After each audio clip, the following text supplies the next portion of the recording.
bersama kami.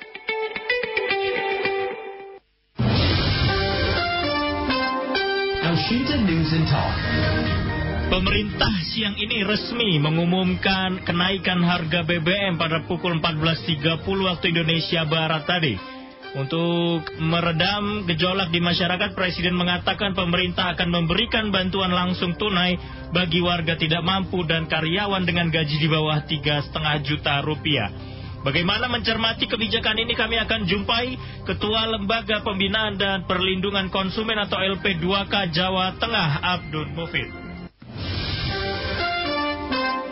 Washington News and Talk. Kami juga beri kesempatan bagi Anda pendengar untuk bergabung bersama kami siang hari ini mengenai kenaikan harga BBM ini. Anda dapat mengakses line telepon di 024-7648-9100 atau pesan singkat dan WhatsApp di 0811806543. Pak Mufid, melihat kebijakan yang diberikan oleh Presiden Jokowi ini, BBM naik tapi dengan bantuan sosial atau bantuan langsung tunai kepada masyarakat. Apakah ini akan menenangkan hati masyarakat, dan Pak Mufid? Ya, jadi sekarang kan akhirnya itu sudah naik gitu kan. Artinya pembahasan kita tidak lagi membahas tentang harus naik atau tidak, tapi kalau sudah naik maka bagaimana dengan program yang sekarang pemerintah lakukan untuk mengurangi dampak dari kenaikan ini. Jadi dampaknya kan memang ada dua. Yang pasti adalah dengan kenaikan harga BBM ini pasti akan berdampak pada kenaikan harga-harga produk yang lain yang sangat tergantung pada penggunaan BBM atau sektor transportasi misalnya untuk produksi dan sebagainya. Beberapa ahli sudah memprediksi ada inflasi yang meningkat dengan adanya kenaikan BBM ini. Nah, tentu ini akan sangat berdampak bagi kelompok masyarakat, terutama masyarakat menengah ke bawah yang memang saat ini baru saja belum hilang dampaknya dari pengaruh COVID ya, terpuruk secara ekonomi dan ya ibaratnya baru beranjak gitu lah, sudah dihantam lagi dengan kenaikan BBM sehingga jangan-jangan nanti malah semaput gitu karena begitu berat bebannya ditanggung masyarakat. Nah, kalau pemerintah kemudian untuk mengantisipasi ini hanya dengan memberikan bantuan sosial gitu ya, nanti badan sosial akan saya bahas, maka menurut saya akan ada kelompok masyarakat yang dia satu sisi dia tidak bisa mendapatkan bantuan dengan baik, sisi lain dia pasti akan terkena dampak, sudah terkena dampak kenaikan terlebih dahulu gitu kan. Di istilahnya itu kelompok apes gitu. Kelompok apes itu ya dari sisi program-program bantuan itu dia tidak dapat apa-apa, tapi dampak kenaikannya sudah pasti kena duluan. Nah, sehingga harus ada program yang memang bagi pemerintah agar bisa menekan betul agar tidak ada kenaikan harga atau inflasi ditekan sedemikian rupa sehingga tidak pada titik sangat memberatkan masyarakat terlepas adanya bantuan atau tidak kan. Nah, ini juga mestinya harus disiapkan dengan saya nggak tahu programnya apa, tetapi mestinya harus ada program bagaimana agar misalnya distribusi lantas, kemudian terutama bahan-bahan pokok tersedia dengan baik, dengan kondisi yang stabil, stoknya tidak kurang dan sebagainya. Terus kedua juga di dalam pelayanan BBM di SPBU juga harus betul-betul fair dan adil terkait dengan mana sih yang boleh mendapatkan subsidi, mana yang tidak boleh mendapatkan subsidi. Karena begini, walaupun terjadi kenaikan harga kan, tapi sebenarnya masih ada subsidinya kan. Karena kalau dilihat dari harga keekonomian yang disampaikan pemerintah itu kan, misalnya contoh Pertalite itu kan sekarang naik menjadi Rp10.000 ya, 7.650. Itu kan kalau harga ekonomi, kalau mengacu infonya dari Kementerian SDM itu kan 17.000 sekian ya, 17.200. Dari Bu Sri Mulyani juga 17.200. Tapi kalau dari Pak Erlangga menyampaikan kemarin 13.500, kan berbeda-beda nilai. Tapi artinya masih ada nilai subsidi. Maka menurut saya tetap harus diatur siapa saja yang berhak mendapatkan subsidi itu bisa menggunakan BBM yang masih bersubsidi, siapa saja, dan ada pengendalian yang jelas. Kemarin kan memang sudah ada awal-awal ya 3 bulan kan sudah dilakukan upaya digitalisasi pengendalian subsidi oleh pemerintah ya, melalui pendaftaran, melalui aplikasi, melalui website seluruh pengguna BBM, yang itu nantinya kan akan diaplikasikan pada konsumen yang memang bisa dilayani dengan menggunakan BBM bersubsidi. Kecuali non-motor ya. Non-motor itu kan tidak perlu pakai itu, kecuali motor dengan spesifikasi cc tertentu. Nah ini mestinya bisa di-create atau bisa diberlakukan pengawasannya supaya tidak sama juga kemudian bohong misalnya gini. Ini sudah harganya Pertalite naik, Pertamax naik, tapi ketika orang yang berhak mau beli Pertalite juga susah gitu kan, bis misalnya. Belum sampai jam 5 udah habis misalnya. Ini kan juga masyarakat jadi dapat Pertalite nggak dapat, hanya dapatnya Pertamax kan gitu ya, akhirnya jauh lebih mahal. Padahal ini sebenarnya berat gitu, karena orang tidak mampu, misalnya punya sepeda motor dan juga dia tidak mampu untuk bekerja jadi guru dan sebagainya. Nah ini harus diatur betul oleh pemerintah supaya aspek distribusi ini bisa adil dan merata, dan memang mereka yang dapat subsidi itulah yang berhak mendapatkan. Terus kedua, terkait dengan program pemerintah yang tadi disampaikan, yaitu bagaimana kemudian program recovery yang dilakukan pemerintah untuk mengurangi dampak beban masyarakat akibat kenaikan ini bisa betul-betul satu, tepat sasaran, kedua tepat guna. Nah, tepat sasaran, tepat guna itu hal yang berbeda. Tepat sasaran itu artinya memang mereka yang berhaklah yang mendapatkan. Tepat guna itu artinya bantuan yang diberikan kemudian memberi manfaat yang besar bagi masyarakat untuk betul-betul bisa meningkatkan produktivitas kan gitu. Jadi mungkin ada segmentasi yang memang pemerintah lakukan. Mana sih yang bantuan itu cocoknya adalah bantuan dalam bentuk bantuan tunai kan gitu misalnya. Itu kelompok-kelompok yang memang mungkin menang di klaster yang paling bawah kan gitu, betul-betul miskin gitu. Ada yang tadi sampaikan dengan gaji di bawah 3.500.000 itu apakah bentuknya uang cash atau bentuknya kemudian yang lain, itu juga perlu dipikirkan supaya kemudian bantuan yang diberikan itu bisa memberi dampak yang lebih jangka panjang, ada produktivitas yang ditingkatkan, di samping memang tidak merupakan jenis-jenis program bantuan yang memang khusus di masyarakat memang tidak berdaya sama sekali kan gitu. Jadi ada yang diberikan, ada yang dipancing lah istilahnya begitu.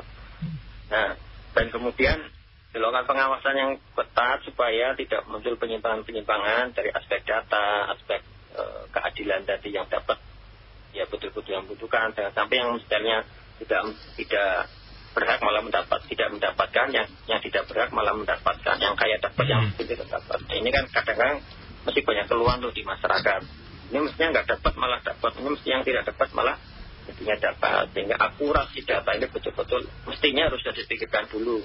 Sebelumnya saya berpendapat bahwa mestinya sebelum ini dikurangi subsidi BBM-nya untuk dialihkan, maka sistemnya berbagi dulu tuh yang terkait dengan bantuan-bantuan itu, supaya kalau itu dialihkan maka adanya penyimpangan itu bisa diminimalisir dengan baik gitu, baik penyimpangan secara teknis maupun penyimpangan dalam konteks spekulasi perilaku orang yang memang mencari-cari peluang kan gitu. Nah ini yang menurut saya harus dilakukan oleh pemerintah. Baik, Pak Mufid, mengingat tadi masalah ketepatan sasaran nih mengenai bahan bakar subsidi, akan ada tadi kalau Pak Mufid bilang orang yang kurang beruntung atau ya orang lagi apes begitu ya Pak Mufid ya, golongan yang apes dan tidak beruntung tadi tidak mendapatkan kompensasi dari pemerintah terkena imbas dari kenaikan harga BBM ini. Lantas kan mengingat BBM ini juga akan menyentuh seluruh golongan lapisan masyarakat. Bagaimana melihatnya supaya ada aspek keadilan di situ, Pak?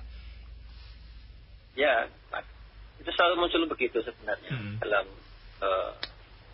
kenaikan apapun. Ada kelompok-kelompok yang itu tadi kelompok sebetulnya kelompok apes gitu istilahnya. Mungkin juga jenengan termasuk di dalamnya saya. Jadi di masyarakat nggak dapat bantuan ini kan orang kelihatan mampu gitu kan, kemana-mana di radio gitu. Ini tahu sama tahu aja berarti Pak Mufid ya. Tapi sebenarnya kalau ada kenaikan ini pontang-panting juga. Boleh kalau kemudian misalnya tidak ada kenaikan gaji, tidak ada kenaikan UMK ya, UMP misalnya, itu kan juga berdampak. Nah, makanya menurut saya fungsinya adalah di program tadi itu. Jadi bagaimana agar program itu ada segmentasi yang bisa diakses oleh masyarakat dengan kriteria-kriteria tertentu sesuai dengan persoalan yang ada di dalamnya kan gitu. Jadi Jadi kalau kelompok yang paling bawah itu mungkin bantuannya berupa bantuan Menikes misalnya, atau bantuan, kalau yang sekarang ada itu kan yang eksisnya itu satu, bantuan pangan non tunai, itu bantuannya tukar dengan pangan. Kemudian ada bantuan yang kayak BLT itu yang lewat kantor pos. Kemudian ada PKH, ada bantuan berupa beasiswa lewat KIP. Ada bantuan yang untuk tenaga kerja, yaitu bantuan prakerja ya dulu ya. Prakerja. Nah, saya nggak tahu yang kemudian gajinya di bawah 3.500.000 itu ada sebuah subsidi. Mekanismenya mungkin juga kemarin pernah dicoba juga sih waktu pandemi. Itu juga ada. Nah, variasinya sebenarnya itu lumayan itu. Banyak ininya, jenis-jenisnya sesuai dengan spesifikasi masing-masing. Cuman menurut saya tetap harus ada sweeping program. Jadi program yang sifatnya itu menyapu gitu ya. Jadi di antara program-program itu mana sih sebenarnya ada kelompok tertentu yang itu sebenarnya sangat terdampak dengan kenaikan ini, tapi belum tercover dalam program-program itu, sehingga perlu ada program khusus yang mungkin bisa diberikan pada mereka. Nah ini yang menurut saya harus di-create gitu, terutama oleh Kementerian Sosial, agar lebih kreatif dan lebih responsif terhadap persoalan yang diterima masyarakat saat ini. Baik Pak Mufid. Kami tersambung dulu ke pendengar kita Pak Mufid. Ada siang hari ada Pak Surawi di Kendal. Selamat siang Pak Surawi. Ya silakan Pak Surawi. Terima kasih sekali atas pemberian waktunya kepada Elsinta. Ini langsung berefek atau tidak nih Pak Surawi? Tidak, belum. Halo Pak Surawi. Harus siap. Ya silakan, mungkin ada yang mau disampaikan. Kenaikan harga BBM ini Pak. Ya terima kasih sekali. Menurut saya untuk kenaikan BBM ini harusnya pemerintah mengambil suatu sikap dan keputusan yang jelas dan jelas. Mengapa saya katakan demikian? Karena apa yang dikuturkan oleh masyarakat BLT ini sifatnya adalah malah menjadikan suatu kesenjangan. Karena bantuan langsung tunai itu tidak tepat pada sasarannya. Artinya hanya sekelompok orang yang dekat dengan pembawa nuwun sewu tangan panjang orang-orang tertentu. Maka menurut saya BLT ini sebetulnya harus dimasukkan saja di dalam subsidinya, biar menjadikan nuwun sewu tidak menjadi suatu bencana kepada masyarakat. Nah, menurut saya juga hal itulah yang tidak akan berdampak, karena BLT ini sifatnya hanya sementara, dan kalau yang berikan BLT biasanya hanya untuk nongkrong, untuk beli rokok, bisa digunakan untuk yang lain. Pasca pemerintah bagus, biar untuk tambahan modal, bisa bergerak dalam UKM-nya kan gitu. Tapi faktanya tidak sampai di rumah itu. Untuk nongkrong sudah. Diambil langsung habis begitu Pak Surawi ya? Betul sekali. Makanya saya katakan kurang efektif. Nah, maka dengan hal itu BLT sekali, tapi kenaikan ini berkepanjangan larut-larut dan terus benar, dampaknya sangat negatif. Kami mengharap pemerintahan harus lebih bijak, memihak kepada kepentingan rakyat kecil dan rakyat kecil. Rakyat betul-betul keadaan sengsara, tapi dipukul kena konflik 2 tahun. Sekarang belum saatnya, pimi sudah kena lagi kenaikan BBM. Baik Pak Surawi. Nah, semoga saja pemerintah lewat Elsinta selalu menggemburkan kemakmuran untuk rakyat sesuai dengan amanat Undang-Undang Dasar 45. Baik. Terima kasih, Bung Ahmad. Baik, terima kasih banyak Pak Surawi. Mungkin ada tanggapan Pak Mufid, ini suara yang mungkin Pak Mufid akan kawal sampai ke atas ini Pak. Ya, seperti yang saya katakan tadi, bahwa program bantuan yang itu dianggap pemerintah sebagai salah satu obat penawar kenaikan ini gitu kan masih banyak bolong-bolong kan gitu. Jadi saya menyampaikan mestinya ditata dulu nih terkait dengan program-program itu dari sisi programnya, ketepatan sasarannya dan sebagainya. Jenis programnya juga mungkin bisa di-create lagi yang lebih berdaya guna kan begitu, termasuk data supaya tidak ada kesalahan data, lebih adil dan sebagainya. Jadi gini Mas, sebenarnya waktu kemarin ada rencana dari Pertamina mau mendigitalisasi pengendalian subsidi, saya sudah agak senang Pak, berarti ini nggak ada kenaikan nih Pak, tapi diatur subsidinya, dikesatin. Karena Mas selama ini kan faktanya bahwa Pertalite misalnya kan 30% dinikmati oleh kelompok paling kaya, terus solar itu 40% dinikmati oleh orang, artinya yang mereka tidak berhak mendapatkan mengkonsumsi BBM subsidi. Nah, itu sebenarnya bisa dikendalikan ketika memang digitalisasi yang Pertamina lakukan itu bisa berjalan dengan baik. Jadi hanya yang berhak aja yang bisa beli gitu, yang ada QR code-nya dan sebagainya, itu yang melalui proses pendaftaran. Tapi memang itu kan memang butuh proses yang agak lama ya supaya bisa fix. Dan nampaknya pemerintah udah istilahnya itu kalau mau orang itu sudah kebelet ke WC begitu setelah gitu kan, akhirnya dinaikkan juga airnya gitu kan. Nah, maka betul tadi sampaikan Pak. Jadi kalau program-program itu ada yang bersifatnya sementara kan gitu kan. Hanya berapa lah gitu kan. Ini mesti pemerintah harus jelaskan juga kepada publik. Sebenarnya berapa sih alokasi yang nanti akan digunakan untuk subsidi itu dalam rentang waktu berapa lama gitu. Karena kenaikan itu kan dampaknya terus menerus gitu kan. Tapi kalau subsidi itu yang kalau bantuan itu kan sementara. Makanya ini yang harus betul-betul di-create. Saya sepakat tadi juga sekarang harus dihilangkan tuh model-model yang bawa siapa kemudian jadi dapat dan sebagainya. Ini mohon maaf nih, saya sering kali dapat info-info gitu ya, kemudian dapat surat-surat dari berbagai macam. Misalnya ada kelompok partai politik tertentu menyampaikan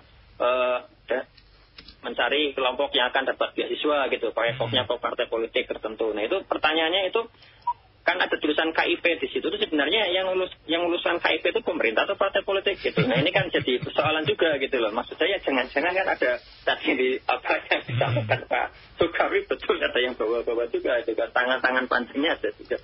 Nah ini yang harus betul-betul di clear and clean dari pemerintah supaya bantuan itu betul-betul tepat sasaran dan memang yang berhak mendapatkan, dan tentu jangka panjang, jangka waktunya juga harus dipikirkan gitu. Nah, Pak Mufid.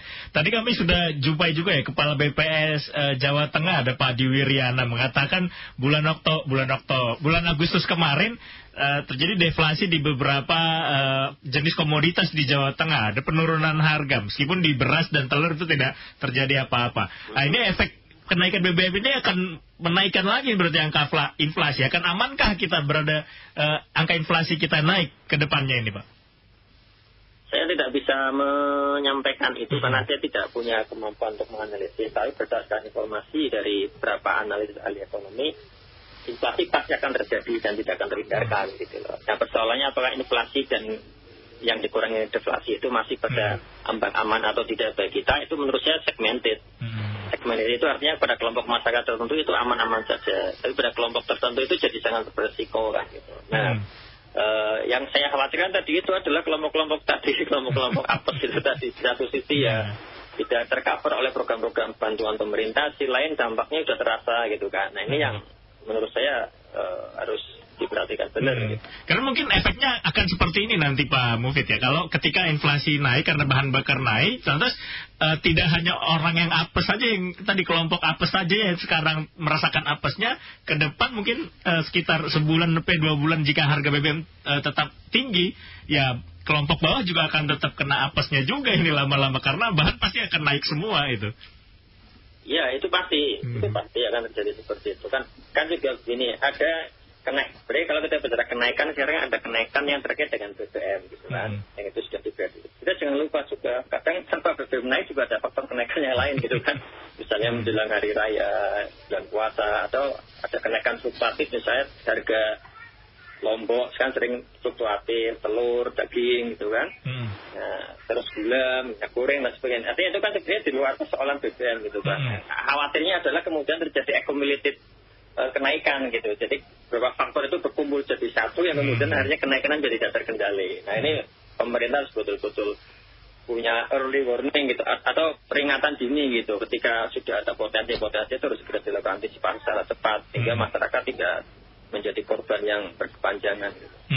Baik, terlepas dari ketidaktepatan atau tepatnya sasaran atau tidak mengenai BLT ini, Pak Mufid ya. Tapi mengingat tadi bantuan hanya diberikan sekali bagi mereka yang gajinya di bawah 3,5 juta, 600.000, kemudian yang warga kurang mampu itu akan diberikan beberapa kali dengan nominal yang sama, mungkin 600.000 juga gitu ya.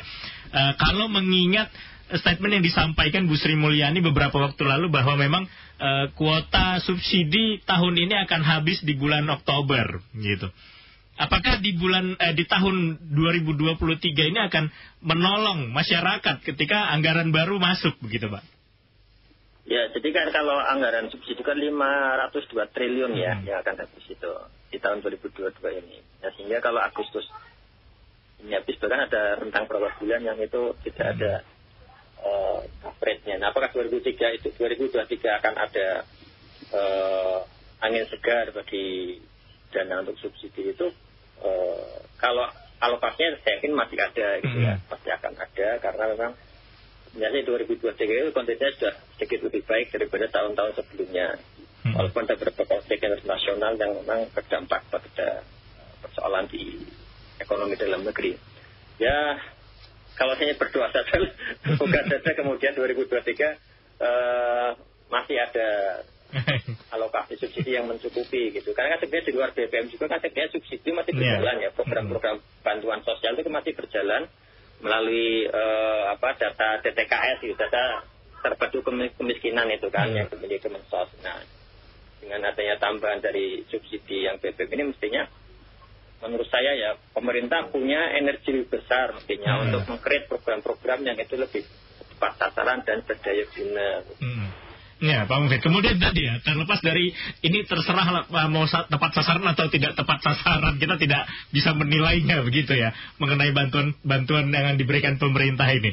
Kalau misalnya 600.000 itu tadi sampai bulan Oktober di mana harga BBM naik, akan ada sampai bulan November dan Desember juga nanti. Apakah masyarakat akan tetap bertahan nih dengan modal 600.000 yang diberikan pemerintah? Sebelum ditanggapi, kita ke pendengar dulu Pak Mufid ya. Ini ada Pak Dida dari Pudak Payung. Selamat siang Pak Dida. Selamat siang Radio Cinta. Ya, selamat siang, silakan. Selamat siang narasumber Pak Mufid. Salam sehat. Selamat siang Bapak. Silakan Pak Dida. Pak Dida langsung kena ini efeknya. Saya tuh juga Pak. Kalau untuk BBM naik, subsidi tarif itu never ending story, cerita tanpa akhir. Dan kalau untuk negara-negara sekarang, negara yang saya kenal sekarang banyak ngepranknya Pak. Dalam artinya nggak ngeprank gimana? Jadwal kan sudah ada sebenarnya. Kalau dari dulu sebetulnya kalau mau naik, itu kan harusnya memang terjadwal, dalam arti jadwal tanggal sekian, jam 12, pergantian hari. Itu kan harusnya, walaupun nanti masyarakat berbondong-bondong sore itu mungkin itu mau dampaknya konsekuensinya kayak gitu. Tapi kayak gini di prank. Tahu-tahu kapan ya kalau BBM naik? Kapan ya? Tahu-tahu setengah 3 lah tadi naik. Itu kan ya lucu. Negara dagelan kayaknya. Walaupun nanti kita subsidi-subsidi itu entah berantah itu masuk kemana kita nggak tahu. Tapi yang jelas itu awal mulanya sudah di prank dulu masyarakat. Terakhir kami dapat informasi memang tidak jadi naik Pak BBM-nya. Oh, ini tidak jadi naik? Tadi sebelumnya kami dapat informasi tidak jadi naik BBM-nya Pak Dida, Pak Mufid. Ini kalau naik jadinya berapa Pak Mufid? Ternyata malah naik. Halo Pak Mufid, kalau jadi naik jadi berapa Pak Mufid? Sudah naik Pak ini Pak. Berapa Pak Mufid? Kalau Pertalite sekarang 10.000. Oh, kalau mungkin nanti sore bisa 5.000 Pak Mufid, tapi setengah liter mungkin. Dipain lagi mungkin Pak Mufid. Selamat siang. Selamat siang Pak Dida. Terima kasih Pak Dida. Ya, bisa ditanggapi dulu mungkin Pak Mufid. Ya, jadi gini, sebenarnya kegalauan publik itu sudah mulai muncul ketika pertama Pertamina melaunching program pendaftaran subsidi itu ya. Itu kan masyarakat udah galau akan dilakukan pembayaran subsidi melalui aplikasi. Itu sudah bikin galau itu masyarakat. Walaupun ternyata kemudian itu baru uji coba, baru pendaftaran, belum diaplikasikan kan gitu.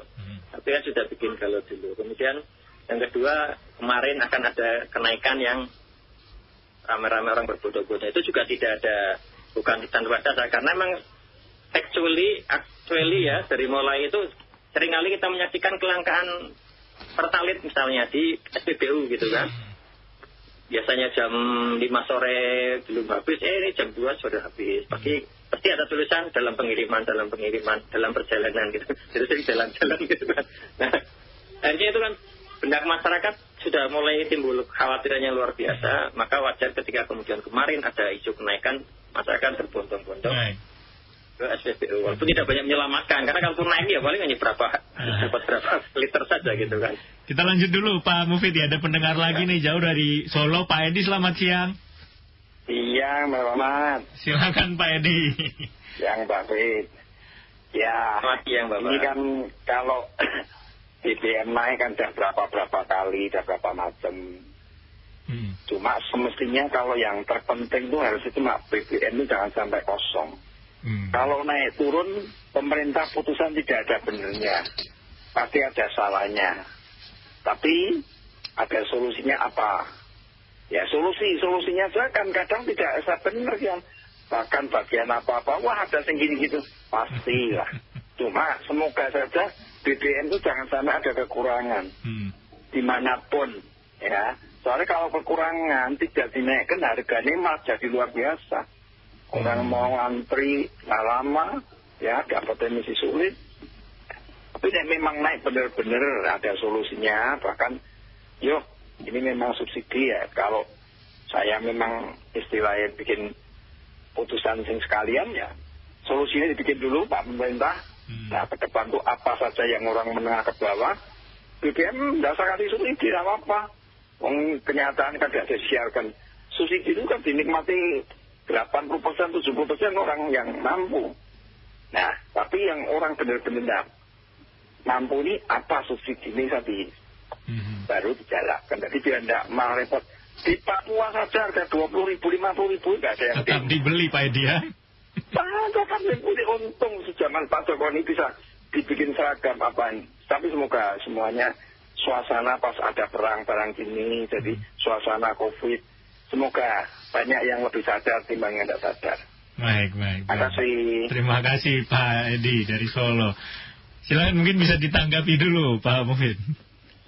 Ya, memang menarik gitu ya. Jadi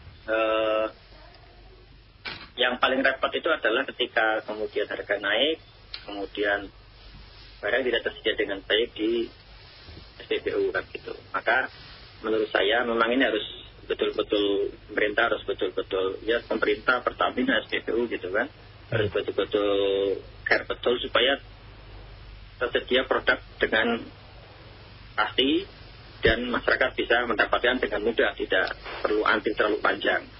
Karena jangan sampai nanti muncul gelisahan kedua gitu, harga naik tapi kemudian barang susah kan gitu.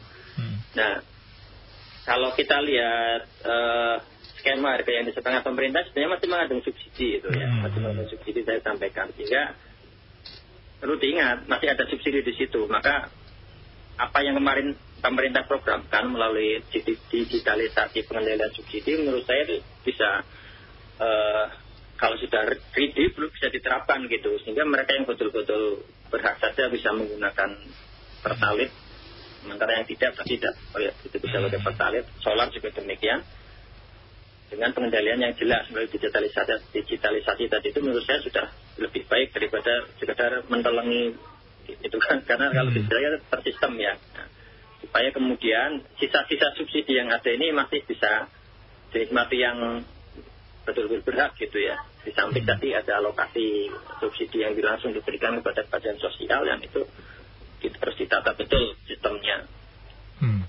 Baik Pak Muhid. Bagaimana jika harga bahan bakar ini dilepas saja Pak, mengikuti harga pasar dan orang miskin subsidi langsung dialihkan, langsung disalurkan ke orang yang membutuhkan. Tapi sebelum ditanggapi saya ajak Anda lagi pendengar untuk bergabung bersama kami. Anda bisa mengakses line telepon El Sinta Semarang di 02476489100. Saya ulang sekali lagi, Anda bisa mengakses line telepon El Sinta Semarang di 02476489100. Pak Mufid, tadi kalau kita lepas harga BBM ke harga pasar, lantas subsidi langsung diberikan ke masyarakat yang membutuhkan atau yang kurang beruntung tadi ya, masyarakat menengah ke bawah. Apakah ini akan membuat asas keadilan lebih muncul di masyarakat ini, Pak? Dengan konteks sekarang itu belum bisa. Dengan konteks kondisi sekarang ya, artinya satu dengan program yang belum upgrade lagi gitu kan. Kemudian masih ada peluang-peluang terjadi tidak tepat sasaran, termasuk tadi ada kelompok tertentu yang itu masih belum tercover oleh program-program yang ada, sehingga sangat terdampak kenaikan walaupun dari sisi program dia tidak bisa mendapatkan program-program bantuan.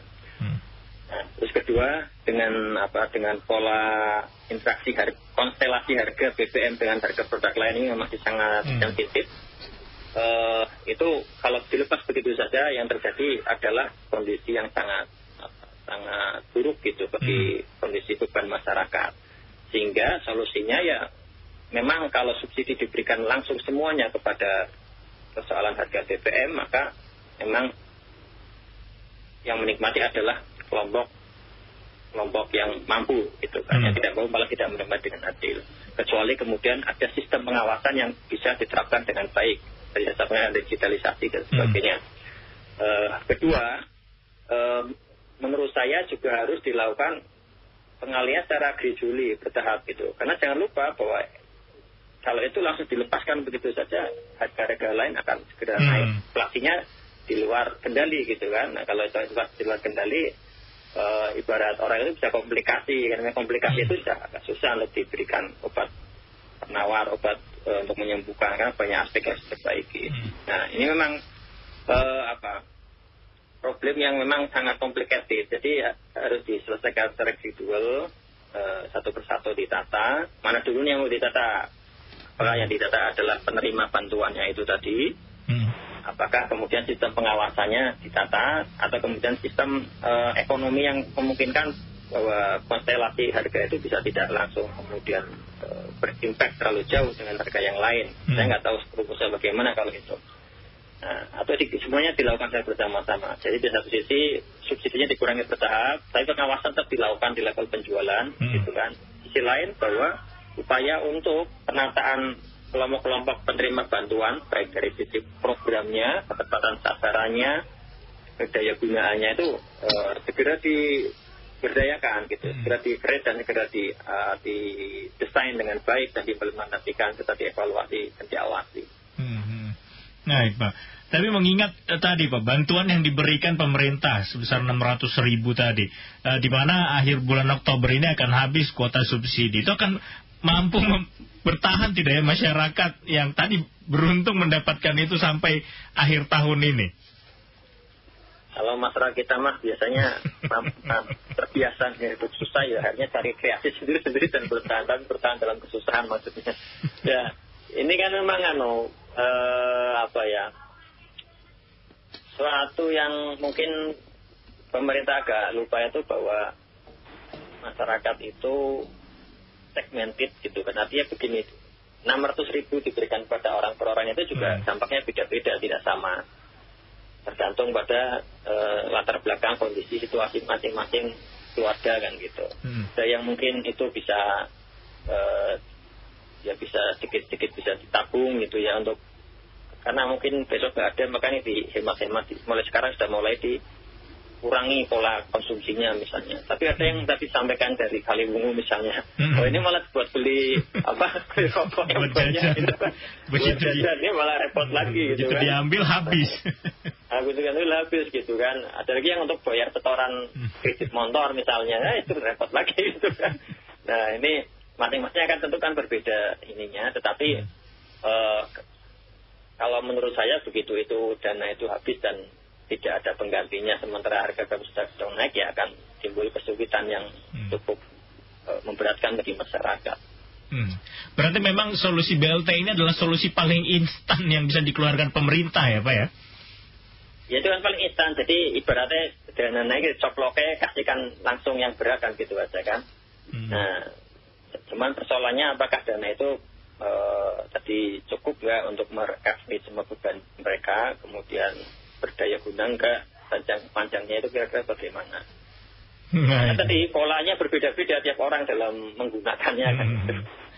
Ini kami bacakan pesan yang masuk ke SMS redaksi kami Pak Mufid ya. Ini ada Pak Jabu menyampaikan, semakin jauh sila kelima dari Pancasila dan pasal 33 dari UUD 45 akan terwujud untuk menyejahterakan seluruh rakyat Indonesia. Mudah-mudahan Tuhan tidak murka yang namanya dipakai di Pancasila dan UUD 45. Ini ngeri sekali nih doanya ini pendengar kita ini.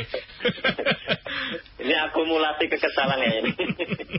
Tidak bisa protes ke pemerintah secara langsung, begitupun dengan narasumber dia langsung minta pada Tuhan ini.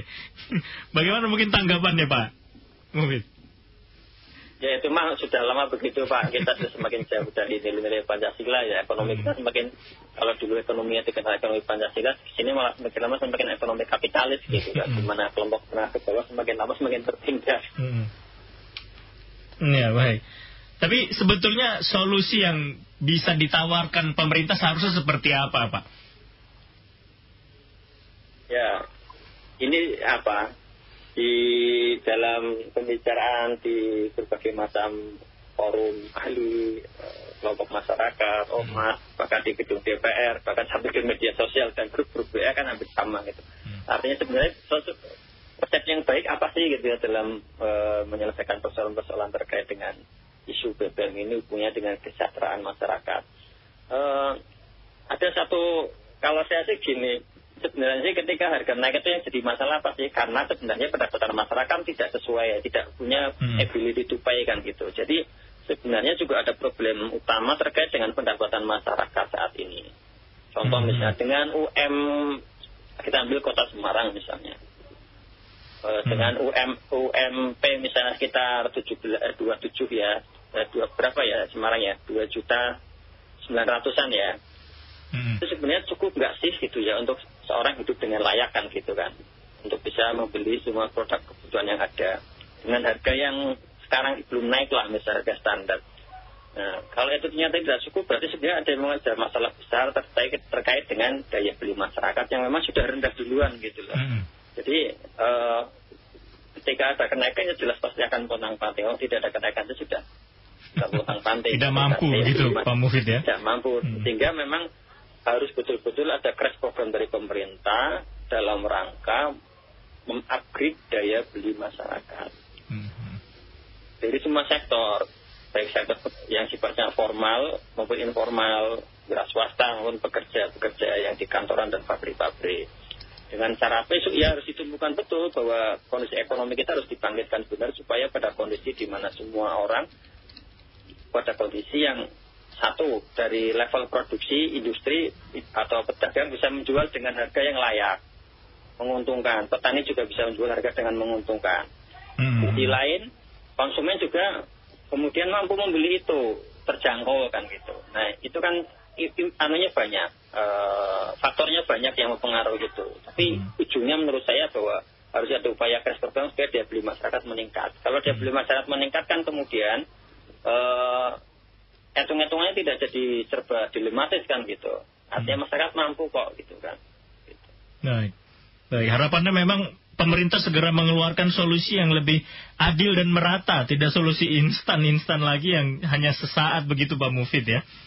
Iya, jadi ibarat orang sakit itu, pemerintah ternyata gini, kada orang sakit panas gitu kan, itu yang dikasih paracetamol kan gitu. Ya memang turun panasnya, tapi penyakit intinya kan belum terselesaikan. Ada virus, ada kuman di dalam tubuh itu belum diobati. Makanya instan itu kalau orang penyakit ya hanya diberi obat pengurang gejalanya saja. Sementara penyakit intinya belum terselesaikan.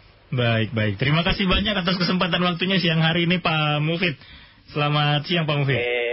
Selamat siang Mas. Demikian pendengar Ketua Lembaga Pembinaan dan Perlindungan Konsumen atau LP2K Jawa Tengah Abdul Mufid.